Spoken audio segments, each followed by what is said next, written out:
يوم تقلب وجوههم في النار يقولون يا ليتنا أطعنا الله وأطعنا الرسولا وقالوا ربنا إنا أطعنا سادتنا وكبراءنا فأضلونا السبيلا ربنا آتهم ضعفين من العذاب والعنهم لعنا كبيرا يا أيها الذين آمنوا لا تكونوا كالذين آذوا موسى فبرأه الله مما قالوا وكان عند الله وجيها يا أيها الذين آمنوا اتقوا الله وقولوا قولا سديدا يصلح لكم أعمالكم ويغفر لكم ذنوبكم ومن يطع الله ورسوله فقد فاز فوزا عظيما إنا عرضنا الأمانة على السماوات والأرض والجبال فأبين أن يحملنها وأشفقن منها وحملها الإنسان إنه كان ظلوما جهولا ليعذب الله المنافقين والمنافقات والمشركين والمشركات ويتوب الله على المؤمنين والمؤمنات وكان الله غفورا رحيما. يا أختنا بالله لا يغويك ذا الشيطان إن الحجاب فريضة من ربنا المنان إن الحجاب أخيتي درب النجاة للصالحات القانتات المخلصات فلتثبتي يا أختنا مثل الجبال الراسيات سيري رعاك الله في درب الهداة إنا سمعنا أختنا قولا عجاب قالوا كلاما لا يصر عن الحجاب قالوا ظلاما حالكا بين الثياب قالوا خياما علقت فوق الرقاب قالوا التأخر والتخلف في النقاب قالوا الرشاقة والتطور في غياب يا أختنا هم ساقطون إلى حضيض التراب يا أختنا صبرا تذوب ببحره كل الصعاب يا أختنا أنت العفيفة والمصونة بالحجاب يا أختنا فيك العزيمة والنزاهة والثواب نادوا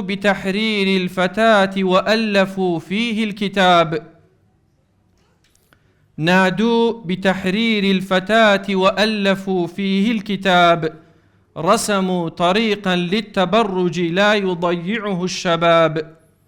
يا أختنا هذا عواء الحاقدين من الذئاب النار مثوى الظالمين لهم عقاب والله يكشف ظلمهم يوم الحساب والجنة المأوى ويا حسن المآب فتمسكي يا أختنا بالحق والفرقان هذا عفافك ثابت في آية القرآن صبرا فأنت وقورة كالورد والريحان إياك لا تنحني للظلم والطغيان يا نفس كف عن العصيان واكتسبي فعلا جميلا لعل الله يرحمني. لروجاني رابردو لنيو گرمي دنيايا كيشي هەڵپەسێدراوی نێو کۆمەڵگاکەمان لە دواکەوتنی موچە و ناداتی و زوڵم و ستەمی بەردەوام بەداخەوە کۆمەڵێکی دەروون نەخۆش وەک پیشەی هەمیشەییان لە بڕی گەڕان بە دوای دۆزینەوەی چارەسەری دەرونی داتەپیویان لە پەنای بەناو ئەنجامدانی لە نێو دووکەوانە چاڵاکی هونەری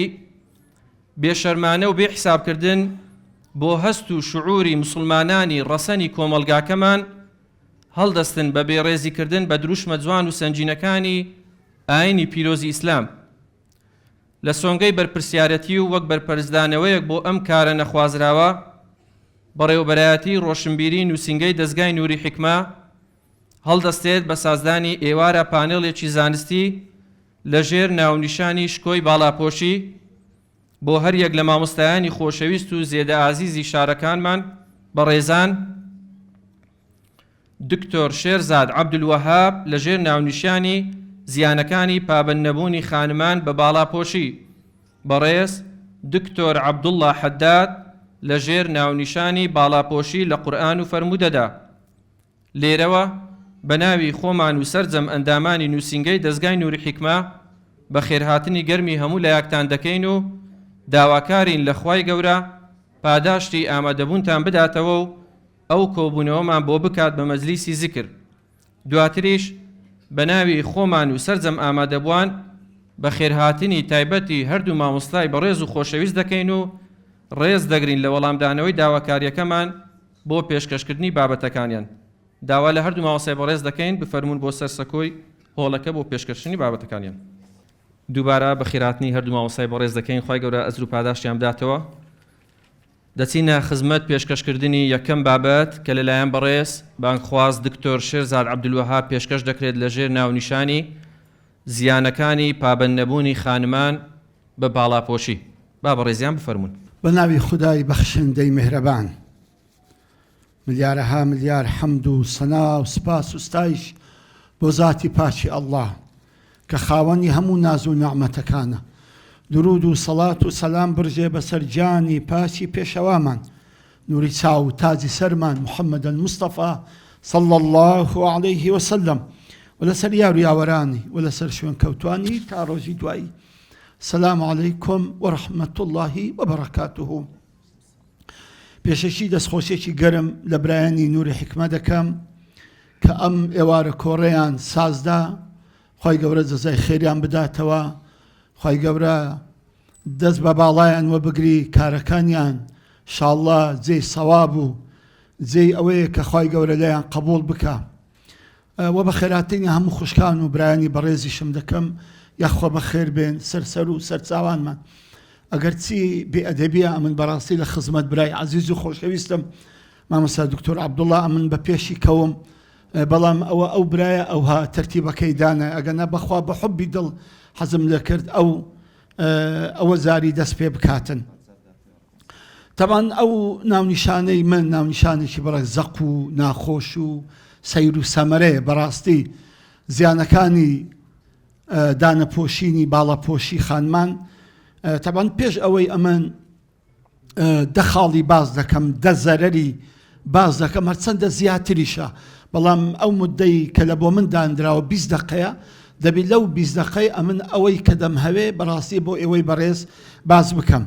ئەمن دەخاڵم داناوە دەزەرەری زۆر گەورە کە هەر خوشکێکی کەوا بەڕاستی پابەند نەبی بە باڵاپۆشی کە ئەو دەزەرەری لێ دەکەی وە زیاتریشە، بەڵام لەو دەیەی کۆی دەکەمەوە. پێش ئەوەی باسی ئەم دەزەرەرە بکەم 5 ملاحەزەم هەیە، 5 ملاحەزەی کورد پێم خۆشە پێشکەش بکەم. ملاحەزە یەکەمم تاوان ئەو ملاحەزانە لە بۆ ئەو خوشکە بەڕێزانەیە کە زیاتر باڵەپۆش نین. پێش ئەوەی کە ڕوو ئەمن خۆزی ئەوانی ئێستا دانیشتبان خۆزی هەموو ئەوانە بان کە باڵەپۆشیان لەبەر نەکردووە تاکو بزانن کە بەڕاستی ئەوان لە چه حاڵێکی خراپدان. 5 ملاحەزەم هەیە، زیاتر ملاحەزەکان ڕوولەوان دەکاتن. ملاحەزەی یەکەم خوا پاشاهێدا، خوا لە دڵی مە ئاگدارە ئێمە هیچ ڕق و قینەیەکمانە بەرامبەر هیچ خوشکێک کەوا باڵەپۆش نییە. بەوەڵڵە ڕق و قینەمان نییە بەڵکو دەکەن ئێمە زۆر بە حورمەتە زۆر بە ڕێزە زۆر بە قەدرە زۆریش گەورەیە بەڵام بە حوبی دڵ تەمەنا دەکەین خوای گەورە ئەو لوتف و میهرەبانی کە کردووە کە تازی ویقاری باڵاپۆشینە خوا بە قسمەتەویش بکات ئەوە خاڵی یەکەم خاڵی دووەم کە باسی بکەم ئەوەیە ئەگەر چی لە هەندێک وشەمان هەیە لەو تاردانەی بڕە گوشەکان ڕقن بەڵام هەندێک گوشە بەرەک ناخۆشن کە ڕوو لەو خوشکانە دەکەم کەوا باڵەپۆش نینە بەڵام ئەوە هەمووان ناگرتەوە چونکە بەڕاستی هەندێک خوشک هەنە باڵاپۆش نین لە ژۆرێ ئەکوڵێن کە ببن بە باڵاپۆش بەڵام باوچیان یان دایکیان یان مێردیان یان کەس و کارەکەیان بەڕاستی ڕێیان پێ نادەن کە باڵاپۆش بن جا بۆیە ئینسان دەبی بە ئینسافەوە ڕوو لە هەموو ئەوانە بکاتن کە باڵایان پۆش نییە خاڵی سێیەم ئەویش ئەوەیە ئەوە معنای ئەوە نییە کە ئێمە ئێستا دێن زیانەکانی باڵاپۆشی باڵا ئەوانی کە باڵاپۆشیان ئەنجام نەداوە کە باسییان دەکەین زیانەکان معنای ئەوە نیە ئەمە خەڵکی تەسنیف دەکەین ئەوەی باڵاپۆشە ئەوە بەهەشتیە و لە ناز و نعمەتی خوایە ئەویش جەهەنەمیە و بئسە المەسیرە نا ئەوە معنای ئەوە نییە چونکە زۆر جارانیش بەداخەوە ئەدەم هەزار جاریش بەداخەوە زۆر جاران خوشکی باڵاپۆش کاری وا دەکاتن کە بەڕاستی باڵاپۆشەکەی شەرمەزار دەکاتن خاڵی ملاحەزەی چوارەمم ئەوەیە هەرچی باڵاپۆشە ئەبێ بەڕاستی حەقی باڵاپۆشەکەی بدە لە حورمەتی لە ڕێزی لە قسەی لە هەڵوێستی لە کردەوە و لە دانیشتن و لە گفتارەکانی هەمووی دەبی زۆر زۆر ئاگاداری باڵاپۆشەکەی خۆی بی ئاخر ملاحەزەی کە باز دەکەم ئەویش ئەوەیە زۆر جاران یعنی بەڕاستی دەبینی لە شوێنێک خوشکێکی کە باڵاپۆش نییە ئەوەندە کاری جوانە ئەوەندە بە حورمەتە ئەوەندە لە خەڵکەکە لەگە خەڵکەکەی باشە خوشکە باڵاپۆشەکەم ئەوان نییە بەڕاستی خوشکە باڵاپۆشەکەم عیناد و ڕقەکار و زۆر ئوسلوبیشی خراپە بەڵام سبحان الله تاقە عەیبێ کە ئەو خوشکە هەیتی کە باڵاپۆش نییە ئەویش ئەوەی کە باڵاپۆشەکەی نییە سبحان الله کەواتە ئەم خوشکەم ئەگە باڵاپۆش بێ دەبی چەند جوان و ڕێک و پێکتر بێ دەبتێ نور عەلا نور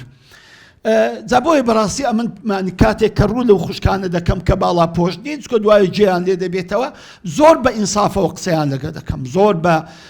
بە زەرک سۆزیەوە قسەیان لەگەر دەکەم عەسا وەلعەلە لەو دەخاڵەی ورد ببنەوە بۆ ئەوەی ئەوانیش ئینشاءڵڵا خوای گەورە هیدایەتیان بدا و بێن ئەو تازی ویقار و شەرەفمەندەی لەسەر بکەن ئینشاءڵڵا زیانەکانی دانەپۆشینی باڵاپۆشی لە بەردەکردنی باڵاپۆشی وەچی گوتم زۆرە بەڵام دەخاڵم خڕگرتی تۆ یەکەم ئەو کەسەی کە باڵاپۆش نییە دەبی بزانی کە بەردەوام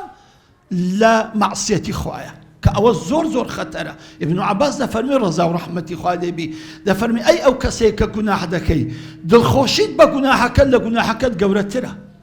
ئەی ئەو کەسەیە کە گوناح دەکەی بەردەوامیت لە گوناحەکەت گەورەترە ئەو خوشکە بەڕێزە نازانی کە ئەو بەردەوام لە ناو گوناحە کە ئەو گوناحە لە گوناحەکەی گەورەترە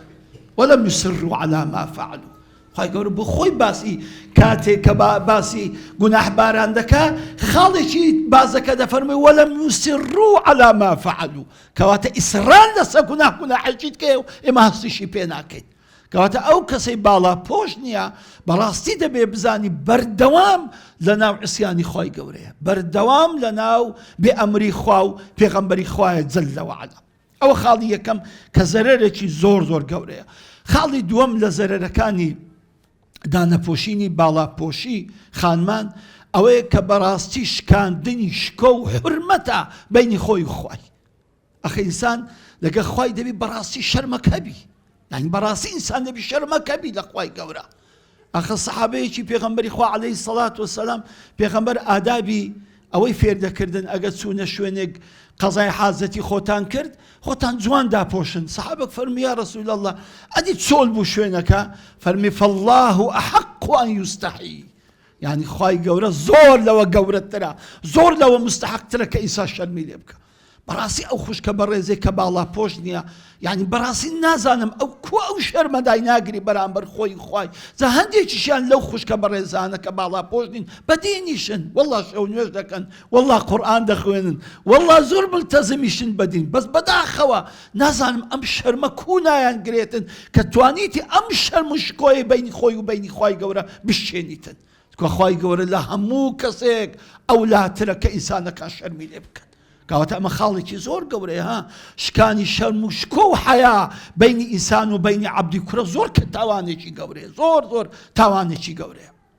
خاڵی سێم لە زەرەرەکانی ئەوانەی کە باڵاپۆش نین ئەویش ئەوەیە کە بەڕاستی شەرم و حەیای بینی خۆی و بینی خەڵکیشی نەهێشتووە کە بەڕاستی ئینسان خواوەی دروست کردووە ئینسانێکی بەحەیایە ئینسان کە بەحەیا بوو بەڕاستی لێ ناگەڕێ هیچ کەسێک جسمی ببینی هیچ کەسێک جوانیەکانی ببینیتن ئەنی بەڕاستی بەردەوام سفور بوون بەردەوام دانەپۆشینی باڵاپۆشی بەڕاستی ئەو شەرم و شکۆیی کە ئەو ئافرەتە هەیتی بەرامبەر خەڵکیش ئەویشی شکاندووە خاڵێکی تری چوارەم خاڵ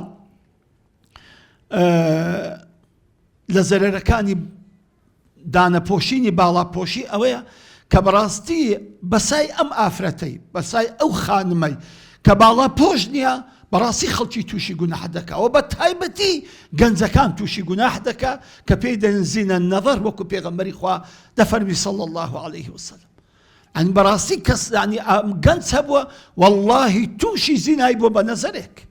ئافرەتێکی جوان و قەشەنگ و ڕێک و پێچی دیوە یەکسەر شەیتان زەفەری پێی بردووە و تەحەمولی نەکردیەوە و یەکسەر تووشی زینای بووە ئایا گوناحی ئەو زینایە لەسەر نیو چەوانی چێ دەنووسرێتت ئایا ئەگەر پێغەمبەری خوا عەلەیهی سەڵات وەسەلام بفەرمووی هەر کەسێک بە نیو کەلیمە یارمەتی یەکێکی بدا کە بکوژرێ من ئەعانە بشەتری کەلیمەتین کەسێک پشتیوانی یەکەکی بی یان هاوکاری یەکەکی بی بە نیو کەلیمە کە یەکێک بکوژی لە ڕۆژی قیامەتێ دێ لە نیو چەوانی نووسراوە ئایسون من ڕەحمەتی الله ئەدی ئەو کەسەی بە یەک تەلمیح بە یەک جوانی بە یەک شتێک کەوا گەنجێک تووشی زینای بکە ئەویش تەحەمولی گوناحی ئەو زینایە ناکاتن ئەنجا بەڕاستی زۆر خەتەرە ئەو مەسئلەیە یعنی ئەو خوشکە بەڕێزە من دەبێت جوان فکر کاتەوە کە چەند کارە چاتە کاتێک کە باڵاپۆشی ناکاتن خاڵی پێنجەم لە زەرەرەکانی باڵاپۆشی ئەوەیە کە بەڕاستی کەسانی بێحورمەت کەسانی بێئەدەب کەسانی نەفس نزم جورئەت پەیدا دەکەن بێن قسە یاخود مەسەلەن حەرەکاتی زۆر غەڵەت بەرامبەر ئەو خوشکە بەڕێزانە بکەن کە باڵاپۆش نین لەبەر چی لەبەرەوەی خۆی گەورە یەک هەیبەتی دایتە باڵاپۆشی هەموو کە جورئەت ناکە بتوانی بەرامبەر یەک قسەیەک بکاتن خاستەتەن ئەگە باڵاپۆشەکە نیقابی لەگەربی بەڕاستی زۆر هەیبەتی زیاترە بەڕاستی هەیبەتێکی غەریبە یعنی هەتاکو ئێستا هەموو ئەو خوێڕی و شەلاتیانەی کە ویستیتیان مثلا شتێکی تەسەڕوفێکی ناشرین بەرامبەر خوشکێک بکەن جورئەتیان نەکردێ بەرامبەر حیجابێک یان بەرامبەر نیقابێک بیکەن لۆ کە خوای گەورە ئەم ئافرەتەی بە هەیبەتێک داپۆشتووە هەموو خوێڕێک جورئەت ناکە بچی قسەی پێ بڵێتن بەڵام ئەوە کانی کە بەڕاستی بخۆی مبەڕێری دایتە دەست ئەم نەفس نزمانەکەەوە قسەی پێ بڵێ یان خۆی هاوێشتە خانەی ئەوان کە بتوانن هەندێک تەسەڕوفاتی غەڵەتی لەگە بکەن کەواتە بەڕاستی داپۆشینی ئەم وقارە ئەم هەیبەتە ئەم سامە بەڕاستی ئینسان یعنی لەو هەموو نعمەتەی دەترازێ و مەحروم دەبیتن ئەگەر باڵاپۆشی نەکاتن خاڵی شەشەم ئەو خوشکە بەڕێزانەی ئەو خاتونە بەڕێزانەی ئەو خانمە بەڕێزانەی کە باڵاپۆش نین وەڵڵاهی جیرۆدەی دەستی مۆدیلاتن هەر لە پرچی پێدا بڕۆ وەرە دەرمان بۆ یاغەکەی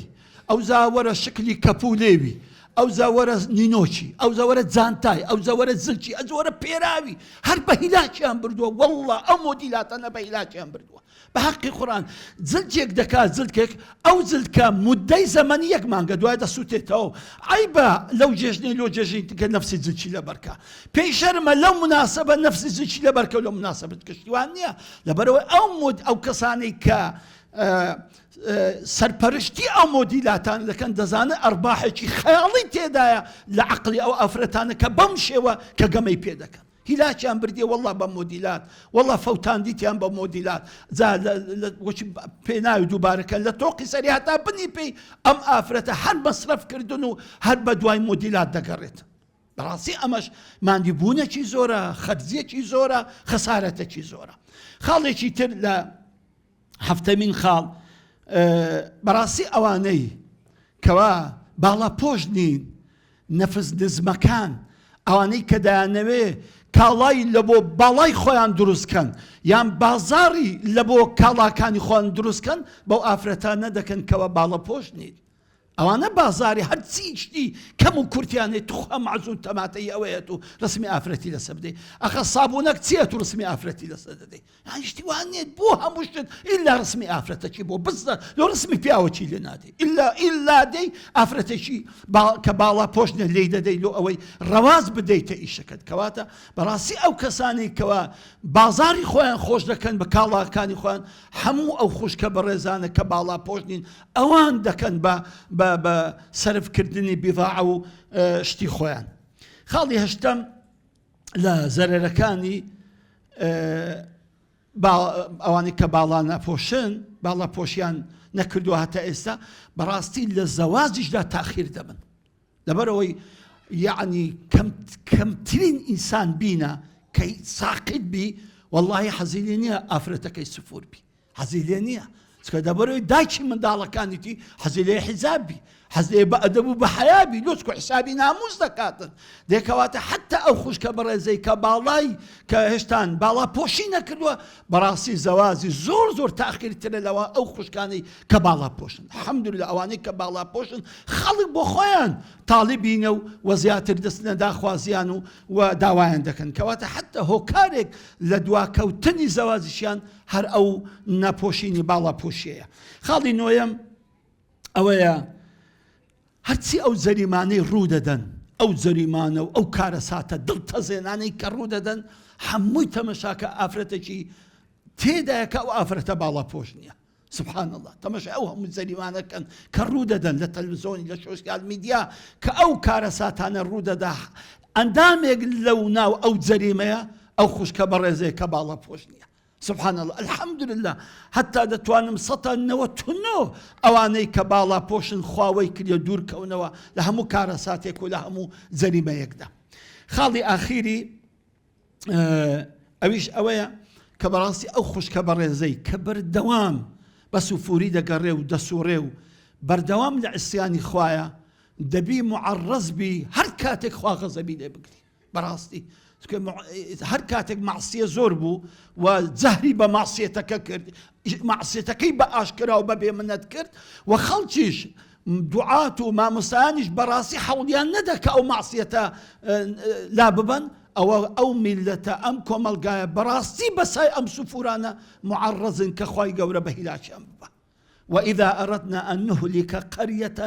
أمرنا متر فيها ففسقوا فيها فحق عليه القول فدمرناها تدميرا. يعني براسي كفاسق وفاجر كان بأشكرا قناحيان كرد أو وقتي براسي أو كومالقايا معرزة كخواي قورة بهلاشبة. وبيغمري خواش دفرمي صلى الله عليه وسلم دفرمي إن الناس إذا رأوا المنكر ولم يغيروه أقا خلق منكريان ديد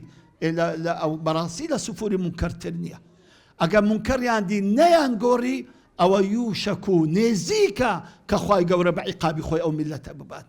زەبەڕاستی بۆ ئەوەی هەم ئەوانیش ئەو خوشکە بەڕێزانە و هەم ئەو خەڵکەش دوور بن لە هەموو بەڵایەک و لە هەموو عقوبەتی ئیلاهی وەچاکە بەڕاستی ئەو خوشکە بەڕێزانەی من بگەڕێنەوە لای خوا حسابێکی خۆیان بکەن و بزانن واللهی ئەوانەی کە سفور بوونە هەموو لە ئاخری تەمەنیان پەشیمان بووینەوە، هەموو لە ئاخری تەمەنیان گریاون سەد خۆزیان بخواستیە کە ئێمە چۆن بە چ عەقڵێک ئێمە خۆمان سفور کردیە و جوانی خۆمان عەرزی ئەو خەڵکەی کردیە. پاشان کە خوای گەورە عەقلی دایە هیدایەتی دا دڵی ڕووناک کردەوە ئەو زادەزانی کە ئەم ژیانەی تێدا بۆ چەندە ژیانەیەکی پڕبەندایەتیە حڕیەتی تێدانە باق و بریق و مۆدیلات تەحکومت پێ دەکا بەڵام کە دەیتە ناو خانەی حیجاب کە دێنە باڵا پۆش دەبی ئەو زەدەزانی چەندە ئازادی چەندە سەربەستی چەندە عەزیزی چەندە بەشکۆی چەندە بە حورمەتی هیوادارم ئینشاءڵڵا ئەمە هەر کورتەیەک بوو لە زیانەکانی ئەو کەسانی کە باڵا ناپۆشن هیوادارم ئینشاءڵڵا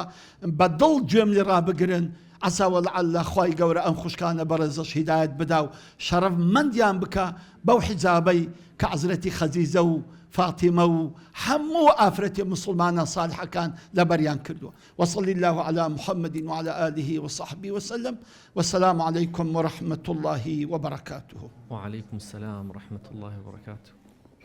خوای گەورە ئەجر و پاداشتی زۆر بەڕێز دکتۆر شێرزاد عەبدولوهاب بێتەوە. بەڕێزان بەیەکەوە گوێ دەگرین لە بابەتی دووەم کە لەلایەن زۆر بەڕێز جەنابی کاک دکتۆر عەبدوڵڵا حەداد لەژێر ناونیشانی باڵاپۆشی لە قورئان و فەرموودەکانی پێغەمبەری خۆشەویستمان صلی الله عليه وسلم پێشکەش دەکرێت. با بەڕێزیان بفەرمون. الحمد لله والصلاة والسلام على رسول الله وعلى آله وصحبه ومن والاه. ربنا آتنا من لدنك رحمة وهيئ لنا من أمرنا رشدا. لا سرتادا زور خوشحال بوين بەوتە خۆشەکانی جەنابی مامۆستای بەڕێز کاک دکتۆر شێرزاد خوای گەورە پاداشت خێری بداتەوە. وەڵڵاهی ئەم نشار ئەوەندەی دەڵێ مامۆستای بەڕێز ئەگەر تەکلیفم لێ نەکرابێ قسام بکەم وەڵڵاهی پێم خۆش نییە قسە لەسەر قسە ناوت بکەم ئەوەندەی جەناب فەرموود شافی و کافی بوو بارەکە الله فیک. و هەروەها وەکو شوکرانە بژێری الحەمدولله کە هەممان بیستمان ئەوڕۆ ئەو جەنگەی سەر غەزە ڕاوەستا الحەمدولله ئەش فەزلی خوایە. ئیتر تەماشا دەکەی غەزە لە دوای 2 ساڵ ڕوبەڕووبوونەوە لەگەڵ کەسانێک کەوا دڕندەترین مەخلوقی سەر ڕووی زەوین الحەمدولله غەزە نەکەوت بە ئیزنی خوای ناشکەوی و لە خوای گەورەش داواکارین ئەو ئیتفاقی کە کرایە وەکو صلحی حودەیبیە بەرەکەتدار بی لە بۆ مسلمانانی غەزە و لە بۆ هەموو مسلمانانی دنیا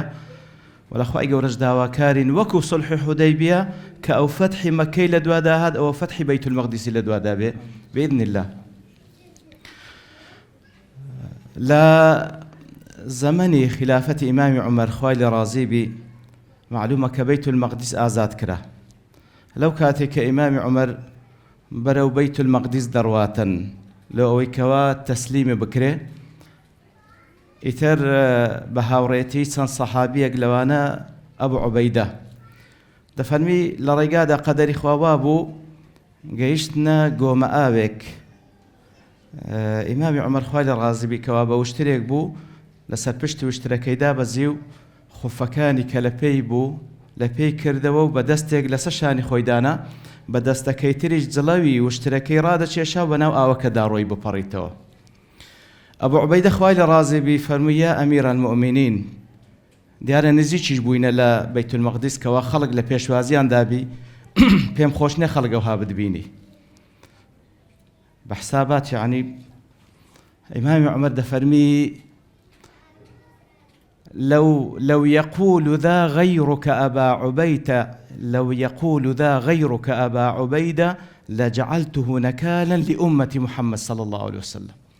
أجا غيري تو أبا عبيدة كسيش كأو قصي بكربا دم كردا بند لب أمة محمد صلى الله عليه وسلم. يعني أوشتلتنا وشتو أنزا فرموي أو قصي كواهم من جمال لبوا نحن كنا أذل قوم فأعزنا الله بالإسلام ومهما ابتغينا العزة بغيره أذلنا الله. ما بستم لو بابەتە ئەوەیە کە بەڕاستی ئەگەر چی کاتێکش لە مەوزوعەکەمان دەگری بەڵام پێم چاک بوو وەکو مقدمەیەک ئەو حادیسەیە چی دەخێندرێتەوە تەواضوعی ئیمامی عومەر خوای لێ ڕازی بی چکە بەڕاستی تەواضوع بەڵگەیە لەسەر گەورەیی نەفسی ئەو کەسە بەڕاستی وەکو لە حەدیثی شاتێکەوە لەکن خوای گەورە چەند متەواضع ئەوەندە بەرز دەکات لە هەمان کات تەماشاکە تصحیحی مەفهوم لە بۆ ئەبوو عوبەیدە لێ دەڵێ ئۆ هەر ئەوهاش دەفەرمی ڕێ ئۆ لەو یەقول ذا غەیڕک ئەبا عوبەیدە ئۆ لە بۆ تەعەجوبە یان خۆزگا تۆ قسەت نەکردوە کەنجین مقیاس ئەوەیە لە لای تو ئێمە ئیعتیزاز بە ئیسلام دەکەین خوای گەورە ئێمەی بە ئیسلام عەزیز کردیە. مەقسەدەکەم لێرەدایە بەڕاستی. ئینسان لە نەفسی لە خودی خۆی هیچ شتێکی ئەو دنیایە بە ماڵ و بە جوانی و بە مەنسەب و حتا بە عیلم و بە هیچ شتێکی ئەو دنیایە بەڕاستی هەندێ نییە بەڕاستی اعتزاز بکە، چونکە دەکەوتە خانەی تەکەبر و پێغەمبەری صلی الله عليه وسلم دەفەرمیتن لا يدخل الجنة من كان في قلبه مثقال ذرة من كبر. مثقال ذرة لا يدخل الجنة. ناس تباشته وكسكوا يك مثقال ذرة تكبري هبي كباشانج بخوي بين صلى الله عليه وسلم دفرمي تكبر أويا بطر الحق وغمس الناس أو حق اللو بيان بكري أو ذات شرد بكيوا وبتساوى كمش تمشى خلش بكي أو تكبره بلام أوي أنباز دكم أوي إمام عمر لي دبين دري أوي اعتزاز بإسلام. إما زور بيسمع بوم وقفة هي براستي اعتزاز بإسلام. اعتزاز بإسلام تمشاكاتا خوای گەورە سبحانه وتعالى كباز لا باشترين كسو باشترين قصدك دفرمي ومن أحسن قولا ممن دعا إلى الله وعمل صالحا وقال إعلام بك إنني من المسلمين. إنني من المسلمين بالتأكيد بيقمان أمن لريزي مسلمان أنا إعلام بك لبراستي إعلان كدن بلقي للسر أويكوا أو بر يقين بو عقيدة منهزي هي أو بر يقين بو عقيدة وبو منهزي هي وخوانا خواست عكسكشي أجر هر مسلمانك شرمي بخوبي بهر جزئية لو إسلام القرآن ولا سنة أو براستي خلال العقيدة هي بقريته حالي نبوه أجنا والله أو بري هم يسر بلندي سر فرازي دنيا وقيامته لو براستي إما اقتداء بقرآن بيروس اقتداء ببيغمبر ما صلى الله عليه وسلم أو بري اعتزاز بإسلامتك كمان ذكي ولا منطقي وأما بنعمة ربك فحدث وكن نعمتي شخواي قوري شاني أويك وباسبك وكو بيغمبر صلى الله عليه وسلم بتايبتي لزمانك دا كبراستي زماني روبا روبونويا بيغمبر صلى الله عليه وسلم بحمو فخر ودي فرمو لا حنين كروبا رويا دبوا أنا النبي لا كذب أنا ابن عبد المطلب طواو إعلانك يتر مسلمان براستي بو بري قناعته يقينه بيست إعلامك لزمانك بتايبتي بريزي برامبر بإسلام ذكره إنني من المسلمين بكامل قناعة موه بهمو جزئيات إسلام والرازيم بهموي وفخر شانازي شبيدك أعلاها كوا لا إله إلا الله كمصدر سرساوي همو عزتك الدنيا وقيامت بفخر شانازي ودلين كخواي يقولوا أمر ما فيك قل هو الله أحد رغم أن في الكافرين بيان خوش بي بيان ناخوش بي إما عقيدة ويقين ما بالتوحيد إخواي قولها ونكفر بكل طاغوت يعبد من دون الله كفر بهم طاغوت يقدكين أو إلى غير الله تعالى دفرسره أو زاور إخواري بهم شريعتك حتى كم كترين يعني وكو بيغمبر صلى الله عليه وسلم دفرمي إماطة الأذى عن الطريق فخر شاناز بيوجدكين كوا ريقا خوش بكين لبو همو مسلمانك ولبو همو كسك وفخر شانازي بريشي بياوان مانو فخر شانازي بحجابو نقابي خوش كان ما عندكين فخر شاناز بيودكين براستيوا نقطيك لسرت هذا بيمتاق وباسي بكين لهمو زمانك دا بتايبتي جعنواتي نجن والله إنسان إلا لكاتك دا كقوته دا صلاتي نا بعكسوا حتى تمشاك أخوي يرسل فرمي لسورة آل عمران لا سياق أو آتاني كبازلا غزوة أحد دكا كهم عند زاينين براستي مسلمان تيدا شهيد بون بيغمبر صلى الله عليه وسلم تيدا بريندار بو أجد فرمي ولا تهنوا ولا تحزنوا وأنتم الأعلون إن كنتم مؤمنين هل أنقو برسترن بلال جوانترين خوا إلى رازي بجوانترين نمونه لو كاتي كلمة كذا بو بري تعذيب دد الله سلان قريش دي فرمو أحد وكل رواياتك أحد وإن أبيتم أجر بيشتان ناخوش بي أو كلمة بوان بيشيد ببون تبراسي اعتزاز كردن بعقيدة وهروها بالشريعة بهمو جزئيات أو دينا زور ضرورة دي سانج داليمو هر مسلمانك أجر بيوا بيشتاق لدينا كمان هي بي شرم بباز بكا والله بابتي مراجعي بكات ولا بروي لي حالي نبوه إن زادين سر أصلي بابته كمان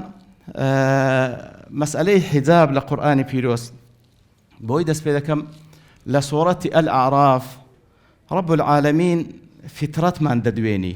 فترەتمان دەدوێنی ناخمان دەدوێنی باز لە داک و بابمان دەکا هەموو ئینسانێک بە فترەتەوە حەنین و سۆزی هێلۆ داک و بابی بە تایبەتی دایک و بابێک کە نانی دیتبی اینجا چێژ لە بۆت باز بکە أصدق القائلين كرب العالمين دفن يا بني آدم لا يفتننكم الشيطان يا بني آدم أين وي آدم الشيطان هلطان نخلتيني كما أخرج أبويكم من الجنة هر وكو دايكو بابين قوي در كل بهشت شيطان دايكو بابين قوي بابن فريودا فيلي ليكردن لبروي وكو هل سورة الأعراف بدريجي قصة كباس كده كوا هل أدلك على شجرة الخلد ومن لا يبلى دي با ريقات في ابن بيان رد لبون الشام كم دارك قليب خوي هتا دميني وملكش هتا سري اتروكو دفرمي وقاسمهما إني لكما لمن الناصحين سوين دي بخوالو يا خوار أمن نصيحة كارم لبونغو علماء دالين لو آدم عليه الصلاة والسلام باوري بيكر لبرو بخوي هندا باق بو تصورينا ذكر كسيكا بي سوين بدرو بخوا اتر فدلاهما بغرور داي بزاندن هلي خلطاندن فلما ذاق الشجرة بدت لهما سوآتهما كاتك وداركي كلان منع كرابو تاميان كرت سبحان الله يا كم عقوبة إخوة يقول بوان سبو بدت لهما سوآتهما ديارش مكشيان لبربو علماء بعض كان خلافه كي يقول إخوة يقول باسن مهم ديارش تيشان لبربو سوآتيان بديار كوت عورتيان بديار كوت زور شرميان كر سبحان الله زور فطفقا يخصفان عليهما من ورق الجنة لقلاي داركاني بهشت هوليان كر بوي عورت خوان دا بوشن زانان دلين هركاتك عصيان بكين بدد عوراتنا هركاتك سربيتي بكين عورت من بديار دكوي عيب عار من بديار دكوي ظاهر وباطن هركاتك عصيان بكين سربيتي بكين عيب عاري ظاهر وباطن ما بديار كخوا بنامان دا لويا اگر تماشا بكين ما بس تكليرا او جو كل اتكي كسرتا باس ماكر لا يفتننكم الشيطان كما اخرج ابويكم من الجنه ينزع عنهما لباسهما ليريهما سوآتهما كواتا براستي شيطان هول ددا وكو دايكو باب ماني بونتي زيغان نوكانش بونتي زي بغينن أوجا أوكا زيغاي ما بستليرا أولا رود كردنوي آفرت وبيابيش أو يكلمة بستكاني شيطان دو رود كردنوا ورود بونوا عقوبة آقادار بين أقر تيناويان لنا تحرر آزادي هر كاتك عصيان بكي خواهي قول عورت بديار داخل كواتا أو بديار خصني عورت لدان كساني كوا كوادزان شتيشي مهميان كردي وقواي آزاد بوينا لأصل دا عقوبة كوتينا ناوي لأصل دا عقوبة كوتينا ناوي ليه براستي عبوديتي إخوائي يقول بنداتي كردن لبو أخوة سبحانه وتعالى أو بري تحرره أو بري آزادي راستقينا لعبوديت كردنا لبو أخوة يقول كعبوديت لبو أخوة كرد بمعنى كلمة آزادي برامبر بهموش تكاني ديكا عبدي هيت كسيغني عبدي يكزاتي كخواه سبحانه وتعالى كأود نكر والله دبي عبدي هموش تقول زناب ما وسط آماجي بكر إيوه هذا بتاع عبدي موديل هل بيغمبر صلى الله عليه وسلم آماجي بكر دي تعس عبد الدينار تعس عبد الدرهم تعس عبد الخميصة والقميصة بس نزلكوا برق ذاك أيوه هذا بتاع عبد لبوزلكوا بجي سبحان الله إتر أو خالش يقرن قبزانين كوا فعلا أجر دا بوشين فرمانة خواي قوري سبحانه وتعالى عكسكي عقوبة بأقدار من نزان آزادي أوا أفضل السندين آيات خواي قوري سبحانه وتعالى باسي لا مسألة حجاب كردي مسألة حجاب بريزانم ببلغي قرآن ببلغي سنة ببلغي إجماع علماء حج شكو قماين تيدانية واجبة هيت خلافي تيدانية واجبة هركسك إنكاري شتيك بكاكا معلوم في الدين بالضرورة بابزاني بيكافر دبي خطرة يعني أو السفورة ئەوە گوناه و تاوانەکە بەڵام ئەگەر ئیمانیشی پێ نەبی ئەو بۆی پێ کافر دەبی خەتەریاتەکەی لەوەیدا ئیتر لە چەندین بەڵگە ئەگەر هەر بەسەری ئاماژەی پێ بکەن کۆ بزانم کاتەکەم زۆربەی ڕۆی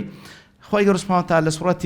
النور دفن وقل للمؤمنات يغضضن من أبصارهن ويحفظن فروجهن ولا يبدين زينتهن إلا ما ظهر منها با زينة جواني خوان بديار نيخن لبو خلشي نامحرم إلا مقروي ما ظهر منها وكوا ظاهرا بديار دكوي كوا زوربي علماء لسروانا واتا أو عباية أو حجاب أو برقي خارجي كوا لا بد منه بديار دكوي وليضربن بخمرهن على جيوبهن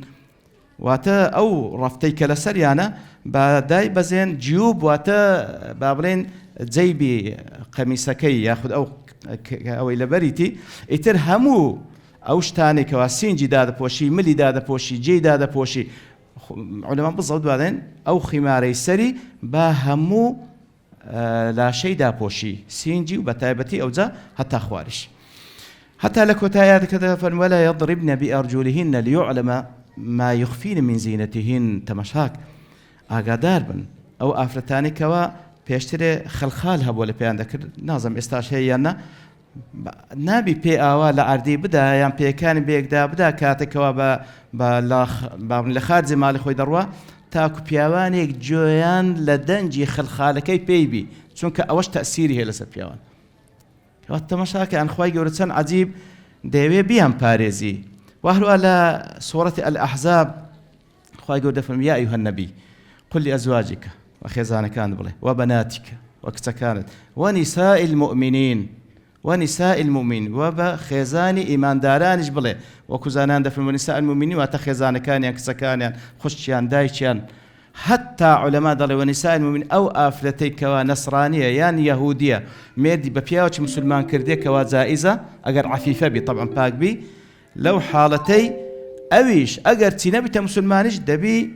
أويش فرماني بي بكري لبروي أو حكمة ظاهرية دبي إيش بي بابن بي سبكا يدنين عليهن من جلابيبهن أويش عيني بها ماشية جلابيب جمع جلبابة كوازيات روكو عباء علماء باسيان كردية با جلابيب كانيان با عبا كانيان لخوان بآلينن جوان همو لا شيخوان دابوشن إتر وكو أم عطية خويل رازي بدا فرمي بيان صاصن فرماني بيكم لبو رجاين زجن لبو نويجي زجن همو أهفرتانج دربسن حتى أواني لا حرج في بيان الدين لحالتي سوري ما قانانا بعد بتسن إتر يك لو أهفرتاني كلوي موجود فرمي يا رسول الله أجر يكك لو أهفرتان جلبابي نبو عباي نبو فرمي لتلبسها صاحبتها من جلبابي با هاوريكي افرتش كاجر دو جلباب يكشب داتوي نيفر مقينا باب بي جلباب دربسي يعني وش شكل بلغ كان كبراستي عباش براستي واجبه وكزور بي زانان وادلين اقنا حجابك بك فعلا بو شوي بهيت برزيتي ونزمي جسمي بديار نيخي حتى دربار خزانه كان في صلى الله عليه وسلم كوا تعميم ذكر لبو غير وانش واذا سالتموهن متاعا فاسألوهن من وراء حجاب أوا أجر أي أصحاب أجر برسياتان لخزانة كان بيغمبر كرداي كان إيمان داران با حجابك لبين تامبي خيناق سان لقلبك با حجابك لبين تامبي برديك لبين تامبي لبرت يا رب العالمين ذلكم أطهر لقلوبكم وقلوبهن أوا دزاين باس شيء بس خير القرون بس أصحابه بس أمهات المؤمنين أو زاد في الأول بودلكي أوان باشترا شيطان لو أنا إيش تقدر زدك يتر براستي شد زورة لا أحاديث أجر بخيرائي عائشة جرت خوالي راز بحديثك أبو خالد مسلم رأيت كردية دفرمي كاتك وفي صلى الله عليه وسلم برو لبوني ويسبينان درتو دفرمي آفرتكان جدتون أو ها وصفي عندك متلفعات في مروطهن وتخوان بعباكانيان دبيتايوا ما يرجعن إلى بيوتهن ما يعرفوهن أحد دقرانو مالكز نيزاني وشيء هموي أو هذا بوشراوبون حتى لحديثش كعين دا عائشة دجرتو دفرميتن كاتك وبرو حز دسوين لخدمة بيغمبر صلى الله عليه وسلم دفرمي طبعا لجير إحرام دابوينا لجير إحرام آفرد دبي بيتسي لسر نبي بلام دفرمي أجر بياويك بلا من دارو اشتباه ديسان جلبابه كمان بدم سامان دادا اوش بلقي لسروي كوا فعلا نكهر حزاب بوينا براستي نقابج بوينا ئیدی وەختەکەم تەواو بوو بەڵام بە خێرایی دەڵێم یعنی حیجاب طبعا حیجاب و هەروها لەگەڵ نقاب هەموو عولەما ئیجماعیان لەسەر ئەوەیە حیجاب واجبە هیچ شەش تێدانێ ئایا نقابیش واجبە یان نە خلاف هەیە لە بین عولەما بەڕاستی جمهوری عولەما لەسەر ئەوەنە حیجاب کافیە بەڵام عولەمای دیکەشێ بەڵگەی زۆر بەهێز دەینەوە کەوا نقابیش واجبە نەوە کار بەس حیجاب بەڵام ئەوانەی کە دەڵێن نقابیش واجب نییە هەمووی متفقین لەسەر ئەوەی ئەو کاتێکەوە ئەو ئافرەتە دموچاوی لە دەرەیە بە هیچ شێوێک نابی زینەی بکە ئەگەر ڕێگاش پێدرا دموچاوی لە دەرێ لەگە دوو دەستی خۆ نابی مکیاجی لێ بدا خۆ نابی کلی لە ساوی بکە نابی بە هیچ شێوێک کەواتە ئەوانەی کە دەڵێن نقابیش واجب نییە دەڵێن حیجاب نابی زینەی بەدیار بێخیتن و هەمووشیان ئیجماعیان لەسەر ئەوەیە هەمووشیان ئیجماعیان لەسەر ئەوەیە ئەگەر نقاب واجبیش نەی بەڵام لە کاتی فتنە و بە تایبەتی ئافرەتێک بەرچاو بی بزانی خەڵک پیا و تەمەشای دەکا واجبە لەسەری نقاب بکە ئیتر ئەوەندەش مایتەوە بڵین بەڕاستی حیجاب وەکو عیبادەتێک وەکو باقی عیباداتەکان پێویستە ئەو دوو شەرتەی قبولی تێدا بی حیجابەکەی عادەت نەبی عیبادەت بی بەنیەتەوە لە بۆ خوا بیکە سوبحانەه وتعالە دوو پێویستە بەو شێوەی بی کە لە شەرع شروعی لۆدانایە شروعەکانیش نیەتم وا باز بکەم بەڵام بەڕاستی کاتەکە تەواو بوو وصلى الله وسلم على نبينا محمد وعلى آله وصحبه أجمعين وآخر دعوانا الحمد لله رب العالمين خی گەورە زوو پاداشتی زۆر بەڕێز جەنابی کاک دکتۆر عەبدوڵڵا حەداد بداتەوە خی گەورە بەرەکەت بێختە عیلمی ئینشاءالله دوو سوالمان هەبوو ئینشاءالله دواتر سوالی ئامادەبووان وەردەگرین بە کورتی وەختەکەی زەیقە سوال یەکەم جەنابی کاک دکتۆر شێرزاد یعنی هۆکاری بەردەوامی تەعنە لێدانی ڕژێمە جیاوازەکان لە دروشمەکانی ئاینی پیرۆزی ئیسلام بە شێوەیەکی گشتی بە تایبەت حیجاب کە دووبارە دەبتەوە بە بەردەوامی خەریکە چۆن دەڵێ لە دیاردە دەبێتە حاڵەت سببی ڕئیسی لۆ چ دەگەڕێتەوە یعنی هۆکاری ئەوەی کە بە تایبەت لە ناو بولدانی موسڵمانان ئەو حاڵەتە دووبارە دەبتەوە هۆکارەکەی بۆ دەگەڕێنەوە ڕستانەکە کورتی والله خۆ معلومی جەنابتانە تاقە شتێک کە دژمنانی دینی قەڵس کردووە ئیسلامە یعنی هیچ شتێکی نییە ئەوانە کەوا لە غیری ئیسلام ڕچیان لێ ببتەوە جاکرد ئیسلامیش کە حیزابەکی دەبینن باڵە پۆشەکی دەبینن ڕیشەکی دەبینن حتمما پێ قەڵس دەبن ئەو خۆ گومانی تێدا نییە ئەوان لە بۆ ئەوەی کە ئەو ئافرەتانە بکەنە داردەستەی خۆیان چاو دامنی خۆیان عاشاکی ڕوویە خوشکە بە ڕێزانم پێ تێرکەن زۆر پێیان ناخۆشە کە حیجابەک دەبینن کە دەزان ئەوە فەریسەکە لە بن دەستیان دەرچوو ئەوان حەز دەکەن گەمە و گاڵتە بە ناموسی هەموو خەڵکەکان بکەن لێ بەڕاستی بەردەوام ئەوانە ئەو دژمنکاری دروست دەکەن و یان سەد قسەی ناڕێ وەڵا ئەوەی کە حیجابی لەبەربی تووشی نەخۆشی پیستە دەبی تووشی نازانم سەلیوتی هەمووی درۆ هیچ ئەسڵ و ئەساسی نییە بەس لۆیە ئەو خوشکە بە ڕێزەکە ئەو حیجابە جوانە ئەو نیقابە جوانی لەبەرە بەڕاستی ساردیکەنەوە الله حداد ئەو خوشکە بە ڕێزانی لێرەنە الحەمدولله لە فەزلی خوای گەورە دەتانین بڵێن هەمویان هەر حیجابن بەشەکی باشیان نیقابن ئەرچی سەرشانیان چییە بەرامبەر ئەو ئافرەتە بە ڕێزانەی کە تا ئێستا بڵێن قەنەعاتیان بۆ دروست نەبوویان جەوێک نەڕەخساوە کە حیجاب بپۆشن کە بە تەئکید لەوانەی کە لێرە حوزوریان هەیە هەمووی دەستە خوشکەکی خزمەکی لەو شوێنێک کە دەوام دەکات خەڵکەکی تێدایە کە باڵا پۆش نییە هەر بە کورتی ئینشاءالله والله بالتأكيد يعني همو مسلمانك لسريتي وكبيان صلى الله عليه وسلم دفنين بلغوا عني ولو آية أقر يك آية تشتفيه والتبليغ بك يتر براستي حجاب يقلو واجباتاني كبتايبتي أورو كمحاربة ذكري لها مكاتك بيستا إنسان دعويها لوبك برام لوانية أوي أو خشكة ديقاتي بحكم خزماتي بحكم برادراتي لوانية جناب ما وستاش شيرزاد قسەی من یاخود ما وستاشکەی نەگاتێ بەڕاستی چالوەیە ئەسڵ وایە ئەو خوشکانە بە تەئکید لە دەوروبەری خۆیان داوای لە بۆ حیجاب لە بۆ ئیسلام بەگشتی و لە بۆ حیجاب ئەمن وا هەست دەکەم بەڕاستی یعنی بگەڕێنەوە سەر ئەسڵەکەی بەڕاستی یعنی ئەو خوشکەی کە قەنەعەتی پێ هەیە کە نایکا بەو خوای خەلەلێک لە ئیمانەکەی هەیە لەگە ڕێزم ئەگەر ئەو خەلەلە نمينه بالتأكيد ملتزم دبي إنما كان قول المؤمنين إذا دعوا إلى الله ورسوله أن يقولوا سمعنا وأطعنا أصل وإيمان دار هرتي بيقول تراخوا ويفرموا سبحانه وتعالى سمعنا وأطعنا أتو عبدي أجر عبدي دبي وابي أجلوا يا براستي دعوة كردني أنا و پاشانیش مامۆستا خاڵێکی جوانی باس کرد ینی بەداخەوە لەوانەیە مەسەڵەن خوشک هەبی حیجابیشە بەس لەوانەیە خوڕەوشتەکەی یعنی یاخود طەبیعاتەکەی ئەسڵ وایە ئێمە بەڕاستی پێش ئەوەی قسەی بکەین بە خوڕەوشتمان داوا بکەین بەڕاستی یعنی زۆر کەسی حاشاچی ڕووی جەنابتان و خوشکانی بەڕێز یعنی نەفامە پێی دەری لۆ حیزام دێ فلانە حیجاب ئەو هایە خۆ مقیاس نییە بەڕاستی مقیاس نییە قەزێکە دینە ینی نەک مەسەلە فلان و فلان بی بەڵام ئەوەش تەسیری هەیە وەڵڵا یعنی بە جوانترین هەڵسوکەوت لەگە هەموو کەسێک بکەن بە تایبەتی لەگەڵ ئەوانەی کەوە سفورن هەتاکو ئێستا بەڵکو عساوە لەعەلەهو لەو ڕێگا بتوان تەسیر خۆیان بگەینن خی گەور پاداشتەم لای جەزاک الله کاکتۆر دەستڕۆژ یەک دوو سوالی وەردەگرن خوشکانی بەڕێز برایان ئەگەر سوالەکە بیتن لە خزمەت جەنابی کاکتۆر عەبدوڵڵا و دکتۆر شێرزاد ئافرەتی بەتەمەن لۆی هەیە نیقابی ببەستی بەخۆی هەر ئاەتەکەی سوورەتی النور باز دەکا عفوا مامۆستا والقواعد من النساء اللاتي لا يرجون نكاحا فليس علينا جناح أن يضعن ثيابهن غير متبرجات بزينة يعني هالباز لو ذكر أو علماني كدرين نقاب واجبة للتفسير وآتي دلين كواتا أو آفرتي جيشت التمنك لا يرجون نكاحا يعني تمني أو إنما كبرين مثلا ميرد بكاتوا ولبوي هي نقابك دابني بلام غير متبرجات بزينة لو حاطجنا بزينة بكا أوان كشك بابلين نالين نقابات بدلين أو عباية دكري لبرنكا أويك أوان كوازب للسريع الله فيك شكاني بريس بريان